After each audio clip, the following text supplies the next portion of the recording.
and Sir Michelangelo to join us here. I believe you have your wishes or message for the newlyweds. Kung ang cake po natin symbolizes sweetness, the wine symbolizes bitterness, para po balanse ang buhay mag-asawa. Tama po ba? Magalina, dito mo. Kayo po ay makaka-experience ng mga problema, challenges in life. But remember, with the help of your family, your friends, and the Lord at the center of your relationship, lahat ng yan kaya-kayang pagtagumpayan. Now we have here our lovely bridesmaids or maid of honor, and of course the dashing best man. Pakinggan po natin ang kanilang mensahe for our lovely couple. The one is... Hi everyone, thank you so much for being here to celebrate this very special day of my sister and Kuya Ana. Before I start, ayoko umiyak sis.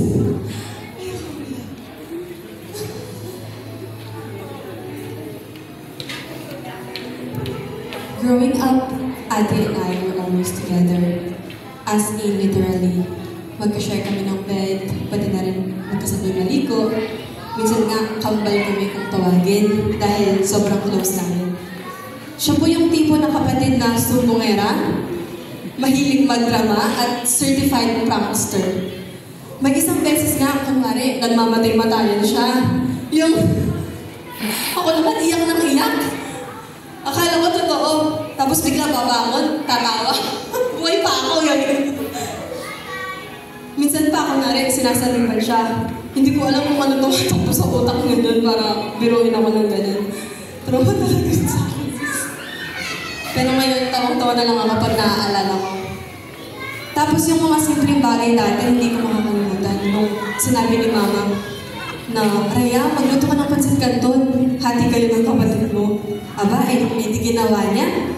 Yung sa kanya may seasoning. Sa akin, walang lasa. Nung binigay yung noodles na walang seasoning. Na parang niluto lang sa sa gripo. Yun yung mga memories namin na hindi ko makakalimutan. Then, dumating yung araw na Kuya Ona came in her life. Nagbago lahat. Nangyari is, nag-move siya ng Bulacan. Ako naiwan ko ako sa Pampanga. Ang sakit po sa puso ko syempre. Para akong iniwan. Para akong nawalan ng kalahati ng sarili ko. Umiiyak po ako gabi-gabi nun.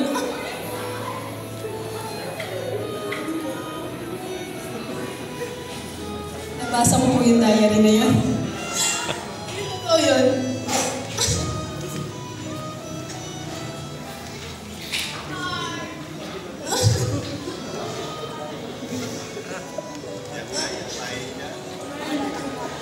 Naiisip ko na lang po, yung wala na akong katabi sa kama, kausap ko sa gabi. Wala na akong partner in crime. May diary pa nga po ako noon. May petsa, may kwento, may patak ng luha. Ganun ko po siya ka-miss. But eventually, natanggap ko rin. She found her happiness, and that's when Kuya Ona came in. At kahit hindi po kami magkasama physically, emotionally, and spiritually, connected pa rin po kami. Dumating pa nga po sa point na nagdasal po ako kay Lord. Sabi ko, Lord, sana bigyan mo po ako ng isang kapatid. Para kahit pa paano mabawasan po itong lungkot ko. Kasi as in, gabi-gabi na lang po ako umiyak nung nawala siya. Ay, nung nawala siya. Bata po ako nun, pero ang naaalala ko lang is sobrang masakit. Pero guess what? Answered prayer po. Dumating si Pepe. And finally, naranasan ko na rin pong maging ate. Just like ate was to me. Life wasn't always easy for us as a family. We had so many struggles, moments na sobrang hirap, times na parang gusto ko na lang pong sumuko. Pero we kept going. Kasi at the end of the day, family is everything.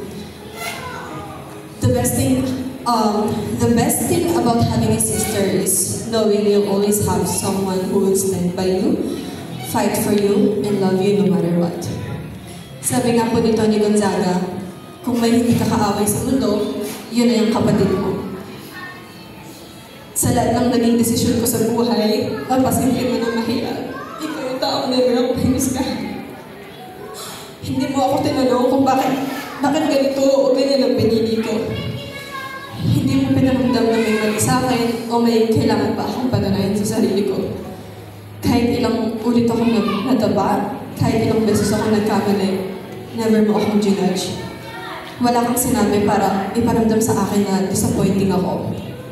Wala kang sinabi para saktan ako o ipaalala kung gaano ko pinahirapan ko sa sarili ko. Kaya super thankful ako doon. Sis, thank you for always having my back. And ganun din ako sa'yo, alam mo yan. I am always here for you, malayo man ako. Ipaparamdam ko sa'yo na lagi akong nasa tabi mo at susuportahan ka.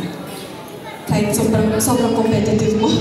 Lagi mo sinasabi na mas maganda ka kasi wala ako sa kilong mo. Pero okay lang, mas matangkad naman ako sa'yo. Sis, I'm so proud of the woman you've become. Nagbago man ang landas natin, pero I know we're both becoming the best version of ourselves. You and Kuya Ona have been together for 10 years, isang dekada of loyalty, love, and laughter. With Nicolo. And soon another little blessing on the way. Double celebration to. Kaya I'm so happy to the both of you. And then nung nagkita po sila, Kuya Ona, alam kong siya na. Bakit? Kasi first time pa lang nilang magkita, kumandong na agad si sister. Hindi siya love at first sight, kundi love at first kandong. Diba totoo yan? Sabi ko, ito na to, wala nang atrasan to, kasi usually torpe-torpe muna, di ba? Pero si ate, kalma agad eh. Ay, pastor lang yun.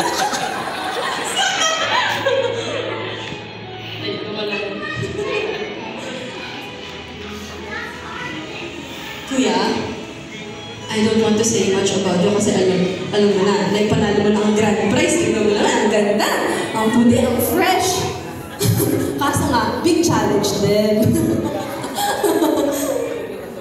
Kuya, I admire the way you love my sister, kahit minsan may topak yan, never mo siyang binitawin.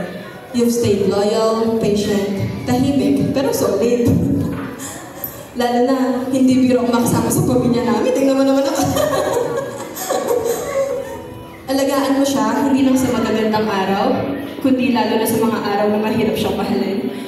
Thank you for making her feel safe, for giving her the space to be herself, and for walking beside her as she becomes the strongest and most beautiful version of herself. To Nicolo, you are such a blessing. You brought so much joy to Mama, Daddy, and all of us, and to all of us.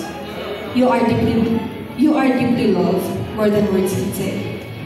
Ate, Kuya, and Nico, I love you all so much. Thank you for the love. How about a round of applause again to our maid of honor? Ready na po siya para sa kanyang speech. Palagpasan naman po natin our best man, Mr. Michelangelo.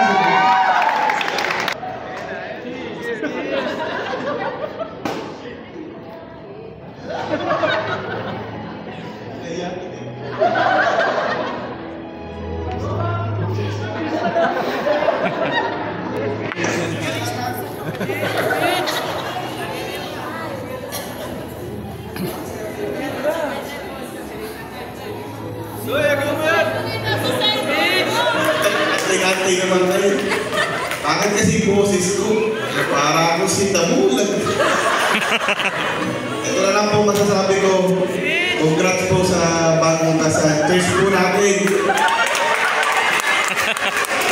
Okay, we invite everybody to please grab a glass of drink. If you have water, juice, or any kind of drinks in front of you, let us all raise our glasses. Make a toast for Mr. and Mrs. Jesus. Declare prosperity